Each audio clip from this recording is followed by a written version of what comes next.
Hi friends, welcome to IT Port. இன்னைக்கு இந்த செஷனில் நாம் எப்படி SQL Server Management Studio use பண்ணி SQL Server Database Engine connect பண்ணுறது அப்படிங்கிறத பற்றி பார்க்க போகிறோம். ஸோ SQL Server Management Studioங்கிறது ஒரு workstation components, one type of workstation components and it's a client tool. So இது ஒரு client tool.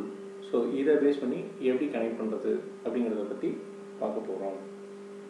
So installation complete ஆனதும் ஸோ நம்ம அந்த SQL Server Management Studioவை எப்படி ஓப்பன் பண்ணுறது அப்படின்னா SQL Server ஸோ இந்த மாதிரி டைப் பண்ணணும்னா நமக்கு அதில் இருக்கக்கூடிய நம்ம என்னென்ன ஃபீச்சர்ஸ்லாம் இன்ஸ்டால் பண்ணியிருக்கோமோ அது எல்லாமே டிஸ்பிளே ஆகும்.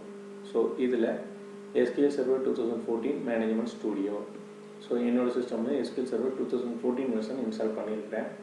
ஸோ இந்த மேனேஜ்மெண்ட் ஸ்டூடியோ அப்படிங்கிறத ஓப்பன் பண்ணிக்கலாம். ஸோ இதுதான் இது ஒரு கிளைண்ட் டூல். ஸோ இது ஒரு பாப்அப் விண்டோ, இதுதான் இதோட ஃபேஸ் விண்டோ. ஸோ இதில் என்ன இன்ஃபர்மேஷன்ஸ் இருக்கும் அப்படின்னு கேட்டிங்கன்னா server type, server name, authentication, login, password. So first பார்த்திங்கன்னா சர்வர் டைப். ஸோ நம்மளோட சர்வர் காம்போனன்ட்ஸில் என்னென்னலாம் இருக்குது அது எல்லாமே நமக்கு இங்கே டிஸ்பிளே ஆகும். Database engine, analysis services and reporting services and integration services. So இந்த மாதிரி என்னென்ன சர்வீசஸ்லாம் இருக்கோ அதெல்லாம் இங்கே நமக்கு டிஸ்பிளே பண்ணணும், அதாவது சர்வர் காம்போனன்ட்ஸ். ஸோ இந்த மற்ற சர்வீசஸ் பற்றி லேட்டராக பார்ப்போம். இப்போது நமக்கு ஃபஸ்ட் டேட்டாபேஸ் என்ஜின். ஸோ இந்த சர்வீசஸ்லாம் நம்ம டேட்டாபேஸ் க்ரியேட் பண்ண போகிறோம். அதில் டேபிள்ஸ், டேட்டாஸ், ரெக்கார்ட்ஸ் ஸோ இந்த மாதிரி போகிறோம். So database engine. அடுத்து சர்வர் நேம். சர்வர் நேம்ங்கிறது நம்ம இன்ஸ்டால் பண்ணும்போதே இன்ஸ்டாலேஷன் அப்போ இன்ஸ்டான்ஸ் நேம் அப்படிங்கிறது மென்ஷன் பண்ணியிருப்போம். ஸோ அந்த இன்ஸ்டான்ஸ் நேம் இங்கே மென்ஷன் பண்ணுறது. ஸோ அதுதான் என்ன இன்ஸ்டான்ஸை நம்ம கனெக்ட் பண்ண போகிறோம் அப்படிங்கிறத இங்கே நம்ம மென்ஷன் பண்ணணும். லோக்கல் சிஸ்டத்தில் இருக்கக்கூடிய சர்வர் இன்ஸ்டான்ஸை கனெக்ட் பண்ணால் டாட் கொடுத்துக்கலாம், இல்லைன்னா லோக்கல் அப்படின்னு கொடுத்து கனெக்ட் பண்ணிக்கலாம், இல்லை அதோட சிஸ்டம் நேம் கொடுக்கலாம், அதர்வைஸ் அதோட இன்ஸ்டன்ஸ் நேம் கொடுக்கலாம், இல்லை அதோட ஐபி அட்ரஸ் கொடுக்கலாம். ஸோ இந்த மாதிரி நமக்கு இந்த சர்வர் நேமில் இங்கே நம்மளோட இன்ஸ்டன்ஸ் இல்லை எந்த இன்ஸ்டன்ஸை நம்ம இப்போ கனெக்ட் பண்ண விரும்புகிறோமோ அந்த இன்ஸ்டன்ஸை இங்கே நம்ம கொடுக்கலாம். அது தவிர்த்து இங்கே ப்ரௌஸ் ஃபார் மோர்னு இருக்கும். ஸோ அதில் பார்த்தீங்கன்னா எல்லாத்துக்கு உண்டான சர்வீசஸ் எல்லாத்தையுமே இங்கே காட்டியிருக்கோம். ஸோ டேட்டாபேஸ் என்ஜினில் இங்கே லோக்கல் சர்வரில் இந்த இன்ஸ்டன்ஸ் ஒன்று இருக்குதுன்னு காட்டும். சப்போஸ் சர்வர்ஸில் ஏதாவது நெட்வொர்க் சிஸ்டம்ஸில் நம்ம இன்ஸ்டால் பண்ணிவிட்டு இந்த கிளைண்ட் டூல்லேருந்து கனெக்ட் பண்ணணும்னு நினச்சோம்னா இந்த நெட்வொர்க் சர்வர்ஸ் பார்த்தோன்னா நெட்வொர்க்கில் இருக்கக்கூடிய சர்வர்ஸ் எல்லாத்தையுமே இங்கே டிஸ்பிளே பண்ணிவிடும். என்னென்ன இன்ஸ்டன்ஸ் எல்லாம் நெட்வொர்க் இருக்கோ அது எல்லாத்தையுமே நமக்கு இங்கே டிஸ்பிளே பண்ணிடும். ஸோ அதை பொறுத்து நம்ம இங்கே சூஸ் பண்ணிக்கலாம். ஸோ இங்கே நான் லோக்கல் இது கொடுத்துருக்குறேன். ஸோ சோனி. இந்த ஆத்தென்டிகேஷன் டைப்புங்கிறது ரெண்டு டைப் ஆஃப் ஆத்தென்டிகேஷன் இருக்குது. ஒன்று விண்டோஸ் ஆத்தென்டிகேஷன் அண்ட் செகண்ட் ஒன்று SQL Server ஆத்தென்டிகேஷன். இந்த விண்டோஸ் ஆத்தென்டிகேஷனுங்கிறது எப்படி ஃபங்க்ஷன் ஆகிட்டுன்னா நம்ம கரண்ட்டாக இருக்கக்கூடிய விண்டோஸ் யூஸரை பொறுத்து, டொமைன் யூஸராக இருந்தால் அதுக்கு ஒரு மாதிரி, home group, work group, so இந்த மாதிரி இருக்கக்கூடிய விண்டோஸ் யூஸரை பொறுத்து அதோட பாலிசிஸ் எல்லாமே அக்செப்ட் ஆகி அதோட யூசர் நேம் பாஸ்வேர்டை பொறுத்து எக்ஸிக்யூட் ஆகுது. ஸோ விண்டோஸ் ஆத்தென்டிகேஷனுங்கிறது ஆப்ரேட்டிங் சிஸ்டமில் இருக்கக்கூடிய நம்ம விண்டோஸ் ப்ரொஃபைலர், கரண்ட் ப்ரொஃபைலில் இருக்கக்கூடிய யூஸரை டிபெண்ட் பண்ணி ரன் ஆகுது.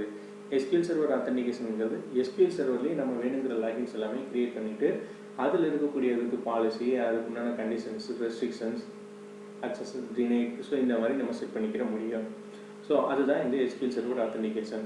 ஸோ நம்ம சர்வர் இன்ஸ்டால் பண்ணும்போதே நமக்கு ஆஸ் பண்ணும் இன்ஸ்டாலர் கேட்கணும், விண்டோஸ் ஆத்தென்டிகேஷனாக மிக்சட் மோட்னா இந்த ரெண்டு ஆத்தென்டிகேஷன் மோடும் எனேபிள் ஆகும். விண்டோஸ் ஆத்தென்டிகேஷன் மட்டும் கொடுத்தோம்னா இங்கே ஜஸ்ட் விண்டோஸ் ஆத்தென்டிகேஷன் மட்டும்தான் இருக்கும். ஸோ இப்போ இங்கே என்னோடதில் SQL Server ஆத்தென்டிகேஷன் கொடுக்குறோம். SQL Server ஆத்தென்டிகேஷன் நாங்கள் எனேபிள் பண்ணிட்டாலே டிஃபால்ட்டாக SA லாகின்ன்றது ஒன்று இருக்கும். அதுதான் SQL ஆத்தென்டிகேஷன் லாகின். ஸோ இதோட பாஸ்வேர்டுமே நம்ம இன்ஸ்டாலேஷன் அப்போ கொடுத்துருப்போம். மிக்சட் மோடுன்னு அது அந்த பாஸ்வேர்டை ஆஸ் பண்ணியிருக்கோம், கேட்டிருக்கோம். ஸோ அதுக்குண்டான பாஸ்வேர்டு.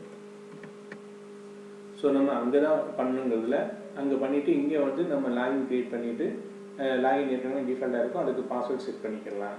இல்லை அங்கே விண்டோஸ் ஆத்தென்டிகேஷனை இன்ஸ்டால் பண்ணிட்டோம்னாலும் இங்கே வந்து நம்ம மிக்சட் மோடுக்கு மாற்றிக்க முடியும். அந்த எஸ்ஏக்கு உண்டான பாஸ்வேர்டையும் எஸ்ஏ லாகினை எனேபிள் பண்ணிவிட்டு அதுக்கு உண்டான பாஸ்வேர்டை நம்ம இங்கே கொடுத்துக்க முடியும்.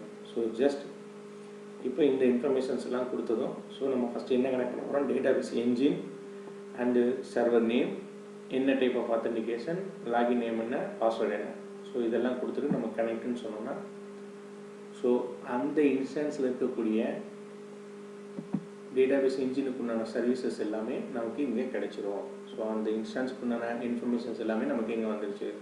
ஸோ இங்கே பார்த்தீங்கன்னா என்ன இன்ஸ்டன்ஸ் கனெக்ட் பண்ணியிருக்கோங்கிறது வந்துடும் வித் என்ன வெர்ஷன், SQL Server என்ன வெர்ஷன் அண்ட் என்ன மோட் SQL Server ஆத்தென்டிகேஷனில் இருக்கும் அப்படிங்கிற மாதிரி காட்டிடும். ஸோ இங்கே பார்த்தீங்கன்னா databases, security, server objects, replication, so இந்த மாதிரி அதுக்குண்டான ஃபீச்சர்ஸ் அந்த டீட்டெயில்ஸ் எல்லாமே இருக்குது. நமக்கு இந்த டேட்டாபேஸஸில் பார்த்தோன்னா இதில் டிஃபால்ட்டாகவே சிஸ்டம் டேட்டாபேசஸ் அப்படிங்கிற ஒரு கேட்டகரியும் இருக்குது. இது என்னென்னு பார்த்தீங்கன்னா இதுக்குள்ளே 4 டேட்டாபேசஸ் இருக்குது, master, model, MSDB, MTB. So இந்த 4 டேட்டாபேஸுமே டிஃபால்ட்டாக SQL Server வந்துடும். இது வந்து சிஸ்டம் டேட்டாபேசஸ், அதுதான் இதை இங்கே கேட்டகரைஸ் பண்ணி வச்சுருக்காங்க. ஸோ இப்போ நம்ம இந்த இன்ஸ்டன்ஸை கனெக்ட் பண்ணிட்டோம். இதுக்கு அடுத்து இந்த மாஸ்டர்லேருந்து நியூ கொரி, ஸோ இது வந்து கமாண்ட் ப்ராம்ப்டில் இல்லாமல் கிராஃபிக்கல் யூசர் இன்டர்ஃபேஸில் நமக்கு ஒரு டேட்டாபேஸை கம்யூனிகேட் பண்ணி எப்படி கொரி ஃபெச் பண்ணி அதுக்குண்டான டேட்டாஸ் ஃபெச் பண்ணுறது அப்படிங்கிறதுக்குண்டான கிராஃபிக்கல் யூசர் இன்டர்ஃபேஸ் தான் இந்த கொரி விண்டோ. ஸோ இப்போ இந்த கொரி வந்து எந்த டேட்டாபேஸில் கனெக்ட் ஆகிருக்கு அப்படிங்கிறது நமக்கு இங்கே டிஸ்பிளே காட்டிக்கும். அதாவது இந்த கொரி விண்டோக்கு உண்டான நேம் SQL query 1.SQL, என்ன இன்ஸ்டன்ஸில் கனெக்ட் ஆகிருக்கு, என்ன டேட்டாபேஸில் கனெக்ட் ஆகிருக்கு, ஸோ இதோட லாகின் என்ன செஷன் ஐடியில் அப்படிங்கிற மாதிரி நமக்கு கனெக்ட் பண்ணிக்கும். ஸோ இங்கே பார்த்தீங்கன்னா லிஸ்ட் அவுட்டில் நமக்கு இருக்கக்கூடிய டேட்டாபேஸஸ் நேம் எல்லாம் காட்டிடும். வேறு டேட்டாபேஸுக்கு நம்ம மாற்றி கனெக்ட் பண்ணிக்கிறனாலும் கனெக்ட் பண்ணிக்கலாம். ஸோ இதுதான் இந்த கொரி விண்டோ இந்த மாஸ்டர் டேட்டாபேஸுக்கு. ஸோ இந்த டேட்டாபேஸ்லேருந்து ஏதாவது டேட்டாஸ் நம்ம ரிட்ரீவ் பண்ணோம்னா இந்த மாதிரி நம்ம டைப் பண்ணிக்கலாம். ஸோ எக்ஸாம்பிளுக்கு சின்னதாக ஒரு கொரி ஒன்று போட்டுருக்கோம். ஸோ அதை நம்ம இப்படி எக்ஸிக்யூட் பண்ணோம்னா நமக்கு இங்கே காட்டிடும். ஸோ இதுதான் இந்த கொரி விண்டோ. ஸோ இதை யூஸ் பண்ணி தான் நம்ம கரண்ட் டேட்டாபேஸஸில் நம்ம ஒர்க் அவுட் பண்ண போகிறோம். ஸோ இப்படி தான் நம்ம ஒரு டேட்டாபேஸ் என்ஜினை SQL Server மேனேஜ்மெண்ட் ஸ்டுடியோவோட கனெக்ட் பண்ணுற மெத்தட்ஸ். ஸோ நம்மளோட நெக்ஸ்ட் செஷனில் எப்படி டேட்டாபேஸ் நம்ம கிரியேட் பண்ணுறது, யூசர் டேட்டாபேஸ் கிரியேட் பண்ணி எப்படி அதில் ஒர்க் பண்ணுறது அப்படிங்கிறத பற்றி பார்ப்போம். ஸோ இந்த செஷன் உங்களுக்கு பிடிச்சிருந்தா லைக் பண்ணுங்கள், சப்ஸ்கிரைப் பண்ணுங்கள். Thank you friends.